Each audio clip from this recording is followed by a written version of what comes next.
Car, दामी phone एवं बड़ पर्दा टीवी भली दीर्घस्थायी उपभोक्ता सामग्री को पूर्व जो बयसर व्यक्ति माने किणुथिले एबे सेथिरे परिवर्तन आसीछि।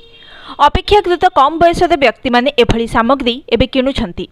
एही वर्गर ग्राहकों हाराहारी बयस गत 5 ରୁ 6 वर्ष मध्य पाखापाखि 7 वर्ष कम रहुछि। मारुति सुजुकी, ह्युंडाई और मर्सिडीज बेंज भली कार निर्माता कहवा अनुजाई पूर्व 40 वर्ष अधिक बयसर ग्राहक माने कार किणुथिले, किंतु 2018-19 ରୁ 2023-24 आर्थिक वर्ष मध्य एही ग्राहक मानकर हाराहारी बयस 35 वर्ष पाखापाखि को कमी आसीछि। अर्थात 35 वर्ष पाखापाखि बयसर व्यक्ति माने ही सेमानक कार अधिक मात्रा रे किणुछंती। सेही भली भारत में 70% इलेक्ट्रिक कार किणुथबा ग्राहकों बयस 20 ରୁ 40 वर्ष मध्य रहुछि।